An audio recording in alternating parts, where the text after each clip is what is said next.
जय हिंद दोस्तों।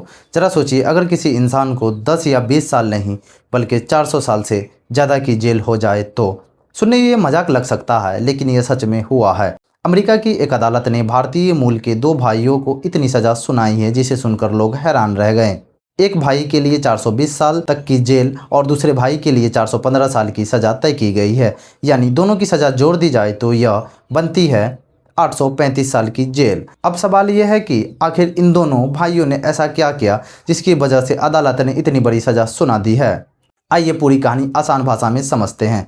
दरअसल जिन दो भाइयों की बात हो रही है उनके नाम हैं भास्कर सवानी और अरुण सवानी। भास्कर सवानी की उम्र करीब 60 और अरुण सवानी लगभग 58 साल के हैं। दोनों भारतीय मूल के हैं और कई सालों से अमेरिका के पेंसिल्वेनिया राज्य में रहते थे। इन दोनों भाइयों ने मिलकर सवानी ग्रुप नाम से कई कंपनियां शुरू की थी। भास्कर सवानी पेशे से डॉक्टर थे, जबकि उनका भाई अरुण इस पूरे बिजनेस का पैसा से जुड़ा काम संभालता था, मतलब फाइनेंस का काम देखता था। ऊपर से देखने में इनका बिजनेस बिल्कुल सामान्य लगता था, लेकिन जब अमेरिकी एजेंसियों ने जांच शुरू की तो बहुत बड़ा घोटाला सामने आया।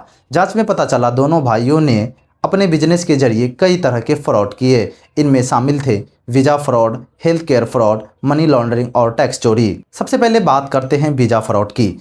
जांच एजेंसियों के अनुसार दोनों भाइयों ने H-1B वीज़ा प्रोग्राम का गलत इस्तेमाल किया। उन्होंने फर्जी कागजात बनाकर कई लोगों को विदेश से अमेरिका बुलाया। इनमें से ज़्यादातर लोग भारत से थे, लेकिन अमेरिका आने के बाद उन कर्मचारियों से उनकी सैलरी का हिस्सा लिया जाता था, यानी नौकरी भी वही देते थे और पैसा भी खुद वापस ले लेते थे। अब बात करते हैं हेल्थ केयर फ्रॉड की। अमेरिका की सरकार मेडिकेड नाम की एक हेल्थ इंश्योरेंस योजना चलाती है। इस योजना के जरिए गरीब और कम आय वाले लोगों के इलाज का खर्च सरकार उठाती है, लेकिन जांच में पता चला कि सवानी ग्रुप ने इस योजना में भी धोखाधड़ी की।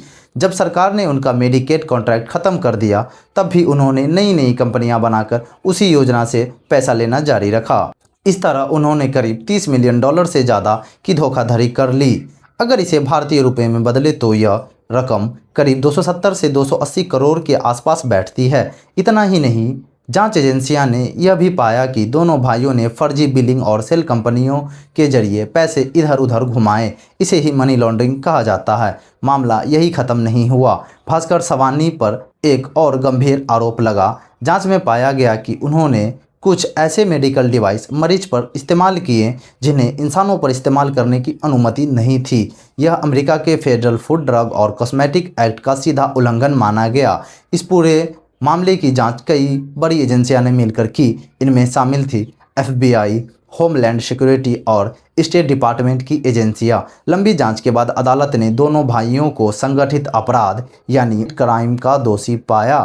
इसके बाद उन पर अमेरिका का सख्त कानून RICO एक्ट लगाया गया। फेडरल जूरी ने सभी आरोपों को मिलाकर अधिकतम सज़ा तय की। भास्कर सवानी के लिए 420 साल तक की सज़ा और अरुण सवानी के लिए 415 साल की सज़ा। इस मामले में एलेक्जेंड्रा रोडामियाक नाम की एक महिला भी शामिल पाई गई है। उसे भी करीब 40 साल तक की सज़ा हो सकती है। हालांकि अभी एक बात ध्यान देने वाली है, यह जो सज़ा बताई गई है वह अधिकतम सज़ा है। अंतिम फैसला और असली सज़ा फेडरल जज जुलाई में सुनाएंगे। लेकिन इस पूरे मामले ने यह ज़रूर दिखा दिया कि कानून से बचना आसान नहीं होता, भले ही अपराध कितने भी बड़े क्यों न हो। एक दिन सच सामने आ ही जाता है। अगर आप इस खबर से जुड़ी और अपडेट्स पाना चाहते हैं और ऐसी ही सच्ची खबरें सबसे पहले देखना चाहते हैं तो अभी सब्सक्राइब कीजिए हमारे चैनल सच भारत को।